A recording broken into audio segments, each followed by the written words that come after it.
हम्म। देखिए, लगभग हमें याद है कि आपका 1.5 से 2 महीना हो गया होगा आपका वीडियो पड़े। उसके दो कारण थे।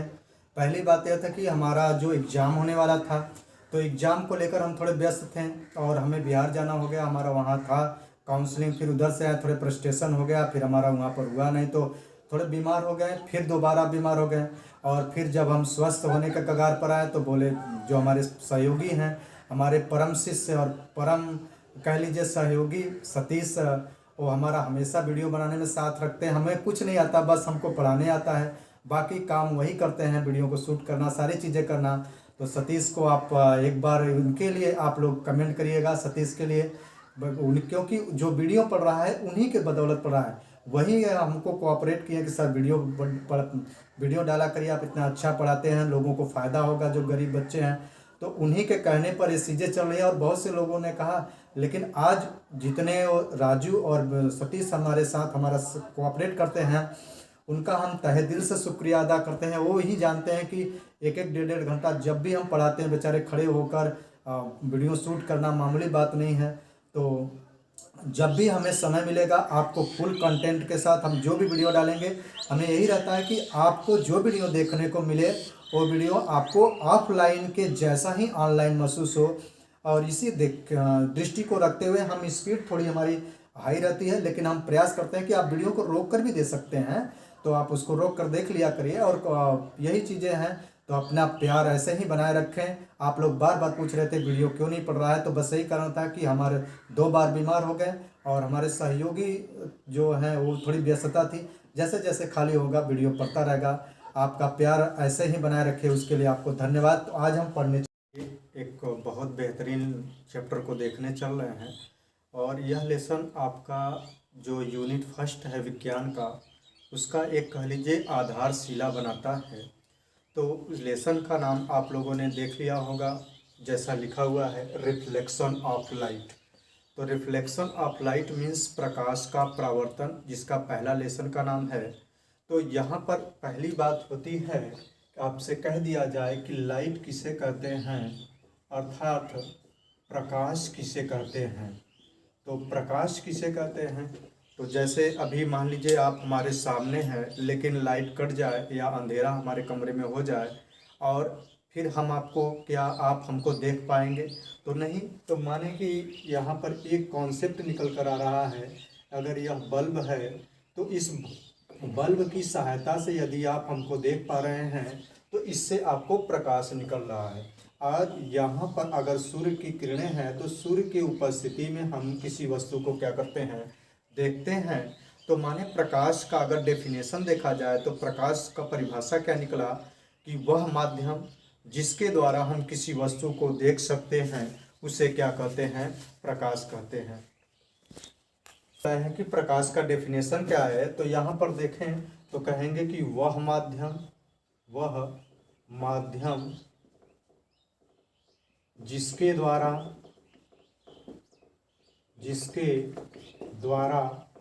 हम किसी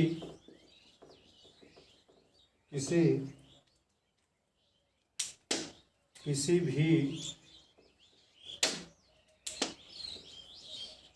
किसी भी वस्तु को देख सकते हैं।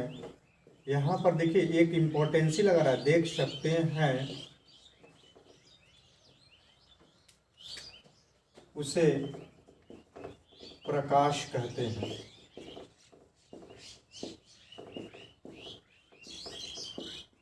अब ये परिभाषा आपको समझ में आ गई होगी कि यहाँ पर प्रकाश किसे कहते हैं। तो कह रहा है वह माध्यम जिसके द्वारा हम किसी वस्तु को देख सकते हैं, उसे क्या कहते हैं, प्रकाश कहते हैं। या एक प्रकाश का दूसरा परिभाषा आप देख सकते हैं कि प्रकाश किसे कहते हैं। तो कहिएगा कि प्रकाश एक विद्युत चुंबकीय तरंग के रूप में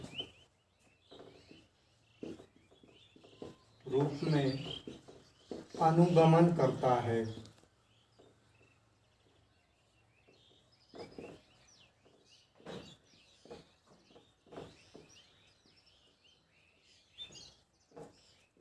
अर्थात यह विज्ञान की दूसरी परिभाषा निकल कर आई।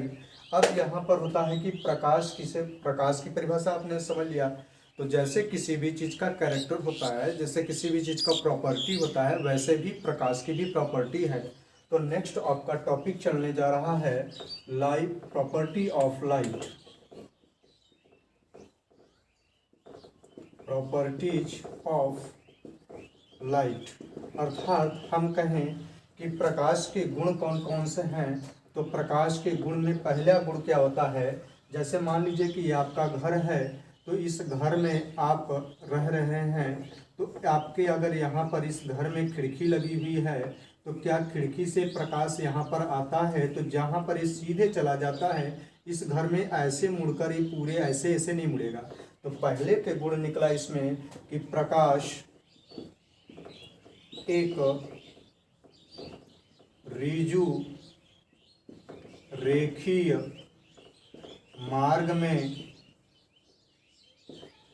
अनुगमन करता है।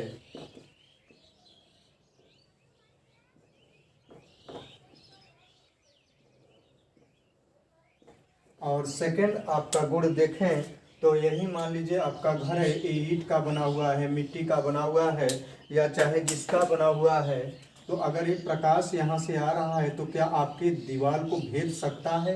नहीं भेद पाएगा। तो दूसरा गुण क्या निकला, प्रकाश किसी ठोस वस्तु को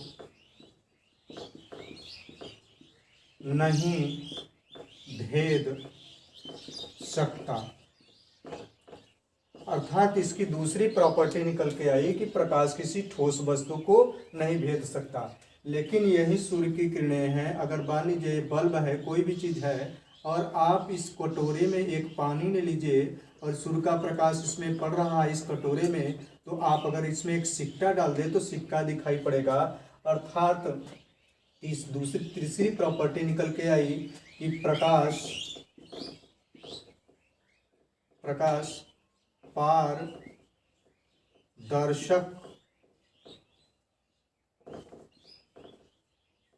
एवं पार लिखना चाहिए हमको, पारभाषक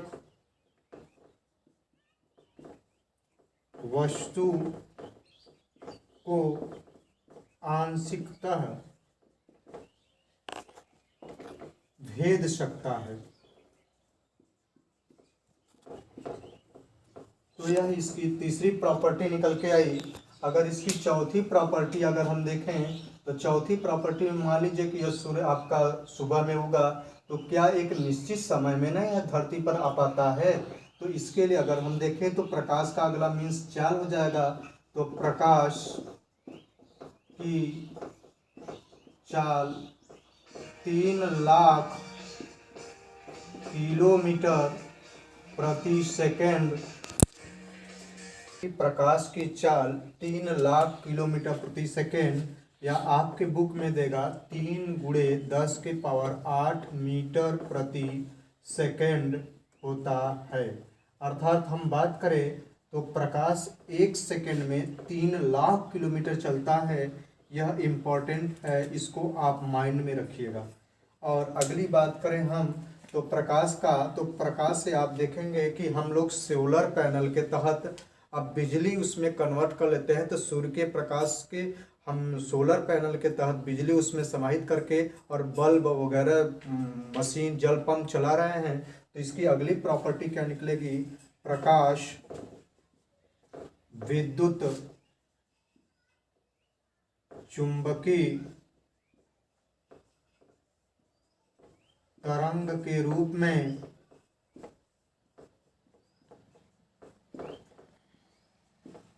अनुगमन करता है।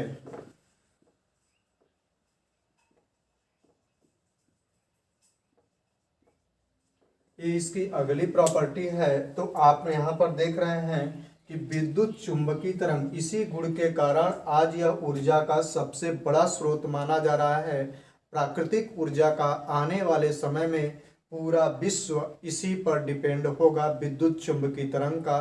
देख रहे हैं आप धीरे धीरे जल पंप, बिजली उत्पादन और बहुत से ऐसे कार्य होने लगे हैं। अब यहाँ तक तो हम तो यहाँ पर कहेंगे कि आने वाले समय में हो सकता है कि ट्रेन, रेलगाड़ी, मोटर वाहन सारे उसमें सोलर पैनल लगे हो या स्टेशन पर सोलर पैनल लगे हो और उसी से पूरा चले। इससे आपका कह लीजिए कि एक वैकल्पिक ऊर्जा का और प्राकृतिक ऊर्जा का और पर्यावरण प्रदूषण न होने का एक सबसे बड़ा यह गुण है। तो आने वाले कुछ दिनों के बाद हमको इसी ऊर्जा पर पूरा विश्व निर्भर दिखाई देगा। पेट्रोल वगैरह ये सब छोड़ दिए जाएं, आपका बिजली उत्पादन से, बिजली के जो जल विद्युत परियोजना है, आपका सोलर पैनल है, इसी पर पूरा विश्व डिपेंड होगा। ऊर्जा का यह बहुत बड़ा स्रोत है और इससे किसी भी प्रकार का पर्यावरण प्रदूषण नहीं होने के कगार पर होता है। अगली अगर गुण देखें तो इसमें अगला गुण इसका हम यहाँ पर देखें तो कह सकते हैं कि प्रकाश तरल पदार्थों से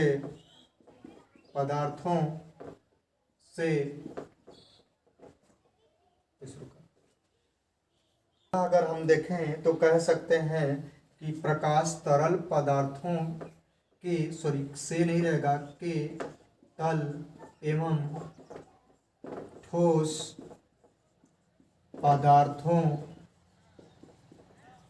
के तल से परावर्तित हो जाता है।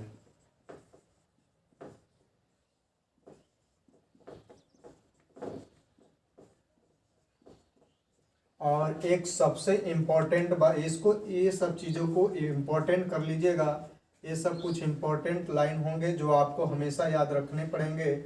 ये सब आपके वनडे एग्जाम में पूछे जाते हैं। और सातवां अगर हम कहें तो यह मोस्ट इम्पोर्टेंट में रखिएगा, आगे इसकी ज़रूरत पड़ेगी। दृश्य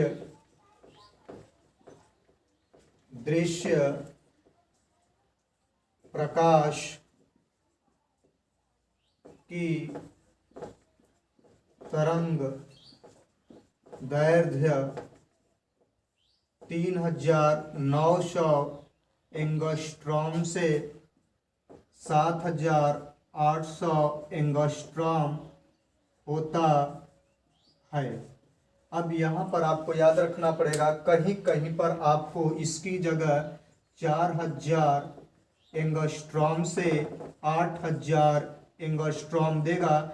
हमें जो आंकड़ा लिखे हैं एकदम एक्यूरेट आंकड़ा है, लेकिन इसमें कभी कभी आपको यह लिखा हुआ मिलेगा तो कंफ्यूज मत होइएगा। ये आपको बता रहे हैं एक्यूरेट आंकड़ा है, जिसको आप पढ़ेंगे प्रकाश का वर्ण विक्षेपण लेंस में, तो उसमें आपको ये चीज़ें दिखी होंगी। तो ये हमने पढ़ा भी, प्रकाश क्या होता है और प्रकाश के गुण कौन कौन से होते हैं। अब हम नेक्स्ट जो है हेडिंग पढ़ने चल रहे हैं।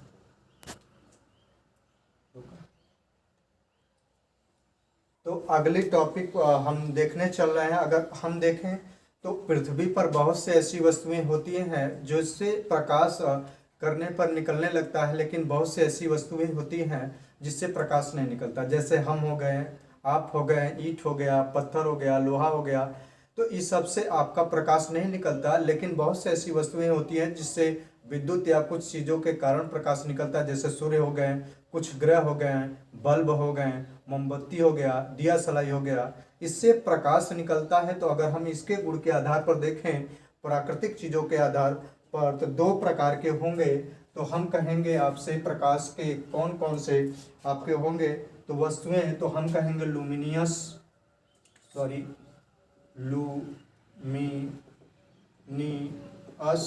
And non luminous bodies. अर्थात हम कहें कि प्रदीप्त वस्तुएं एवं अप्रदीप्त वस्तुएं, इसका हेडिंग होगा प्रदीप्त वस्तुएं एवं अप्रदीप्त वस्तुएं। तो यहाँ पर अगर हम बात करें लुमिनियस, अर्थात हम कहें लुमिनियस बॉडी कौन कौन सा है, लुमिनियस बॉडीज अर्थात प्रदीप्त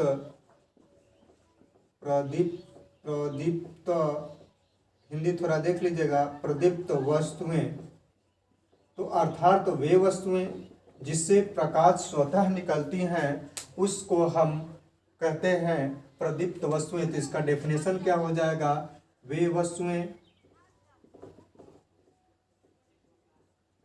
जिससे प्रकाश का उत्सर्जन स्वतः होता है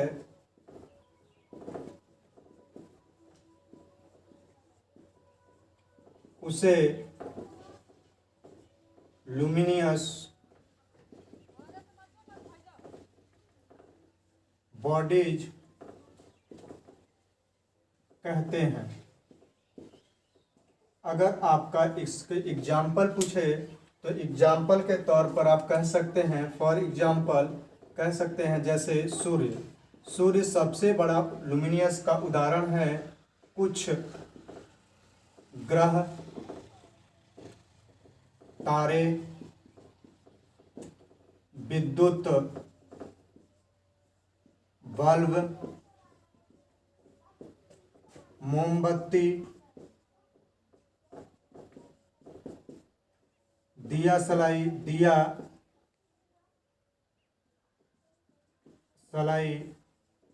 इत्यादि।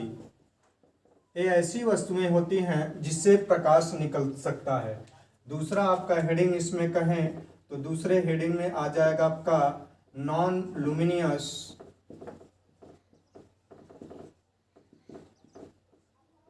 Luminous bodies.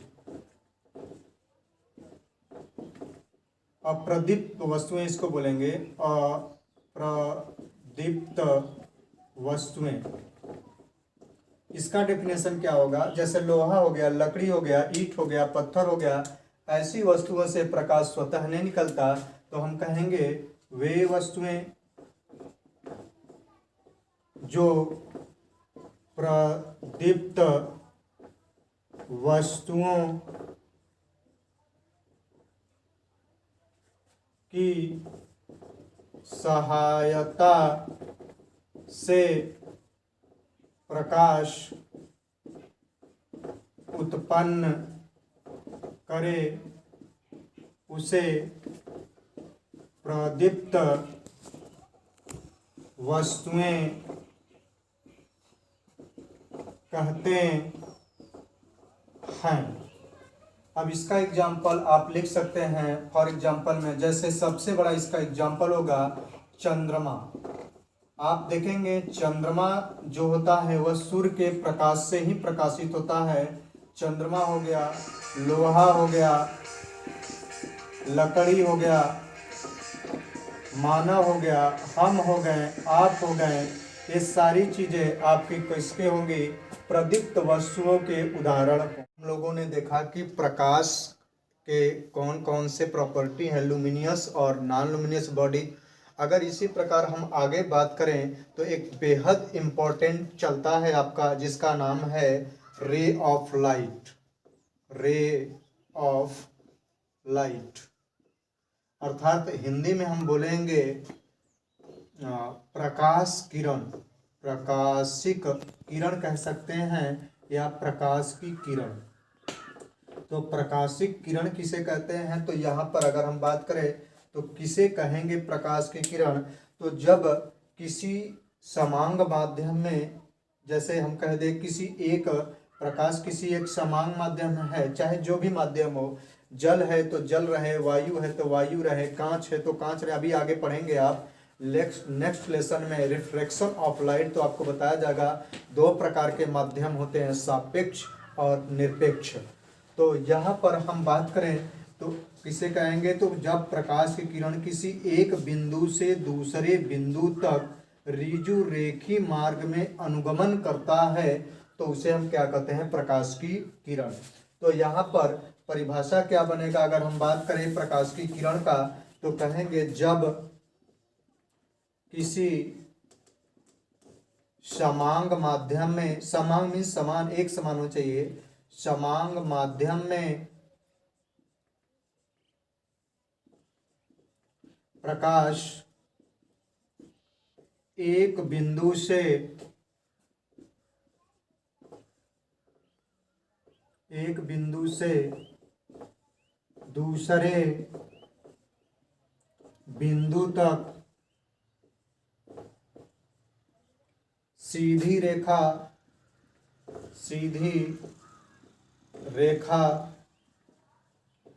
इधर है या ऋजु रेखीय मार्ग में अनुगमन करे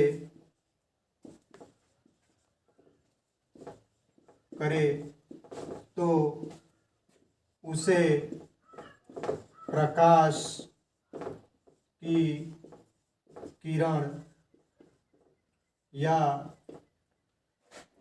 प्रकाशिक किरण कहते हैं।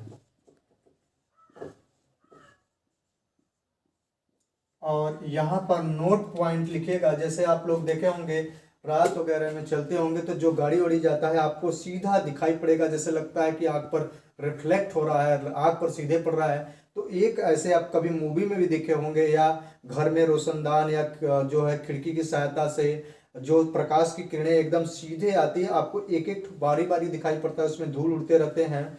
तो वही ये बात कर रहा है। नोट पॉइंट में यहाँ एक बात समझिएगा, आपसे अगर यहाँ से नोट कहे तो अगर कई किरणें हो जाएं तो उसे कहते हैं किरणों का समूह। तो प्रकाश की किरणों को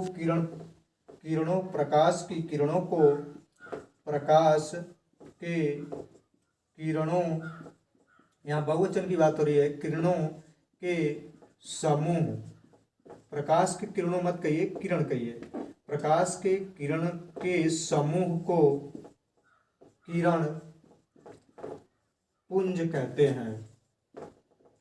beam of light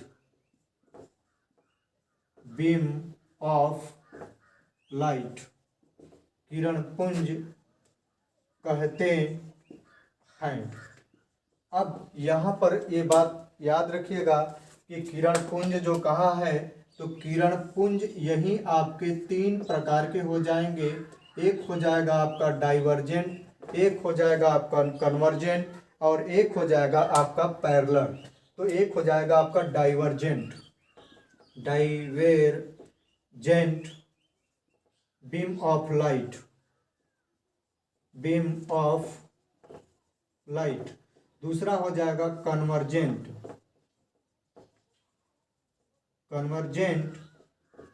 beam of light. और तीसरा हो जाएगा आपका पैरेलल हो जाएगा पैरेलल बीम ऑफ लाइट। तो यहाँ इसको कहेंगे हम, इसको आप बोलेंगे अभिसारी किरण पुंज, इसको आप बोलेंगे अभिसारी किरण पुंज, इसको आप बोलेंगे समांतर किरण पुंज। फिर से सुन लीजिए, डाइवर्जेंट अभिसारी किरण पुंज, कन्वर्जेंट अभिसारी किरण पुंज और पैरेलल आपका हो जाएगा समांतर किरण पुंज। इससे आपका बहुत इंपॉर्टेंट क्वेश्चन बनेगा। अब इसको हम पढ़ने चल रहे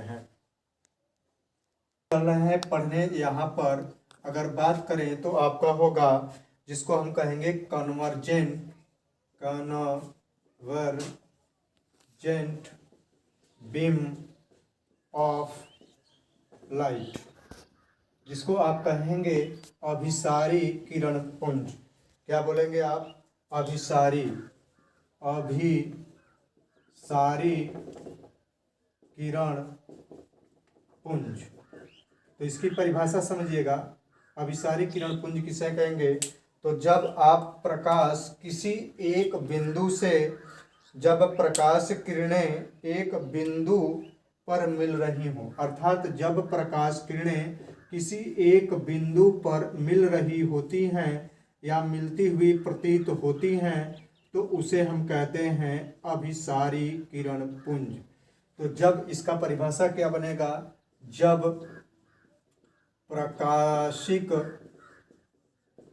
प्रकाशिक किरणें किसी एक ही बिंदु पर मिलती हैं या प्रतीत होती हैं, उसे अभिसारी किरण पुंज कहते हैं। इसका नाम ही है अभी, मतलब अभी अभी तो आ रहे हैं आप, तो विराजमान करिए। तो याद रखिएगा अभी अभी आ रहे हैं, तो एक किसी के घर आ रहे हैं माने एक बिंदु पर आ रहे हैं। तो अभी शब्द आ जाए तो समझिएगा कि अभी वो आ रहे हैं, तो आती हुई प्रतीत हो रही है। दूसरी अगर बात करें आएगा आपका दूसरा अगर बात करें तो दूसरा आपका हो जाएगा डाइवर्जेंट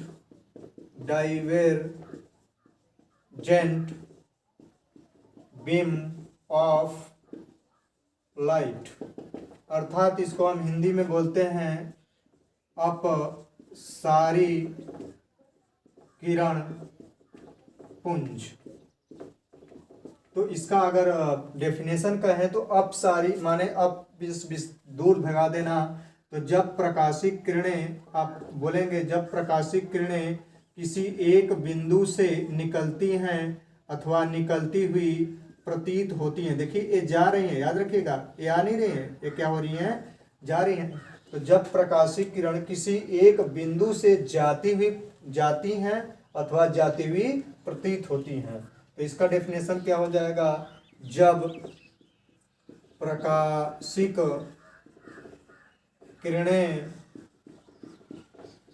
किसी एक बिंदु से निकलती हैं या प्रतीत होती हैं, उसे हिंदी में बोलेंगे आप अपसारी किरण पुंज कहते हैं। अभी आगे आप पढ़ेंगे कि रोड के किनारे किसको लगाया जाता है, सड़कों के किनारे किसको लगाया जाता है, स्टेडियम में कौन सा लगाए जाएंगे। तो ये आपको लेंस में सारी चीज़ें दिखने को मिलेंगी। और तीसरा जो आपका बनेगा वो तीसरा हो जाएगा आपका, जिसको हम बोलेंगे पैरेलल बीम ऑफ लाइट, जिसको आप बोलेंगे हिंदी में समानांतर किरण पुंज। अर्थात इसको परिभाषा कैसे करेंगे, जब प्रकाशिक किरणें किसी सीधी रेखा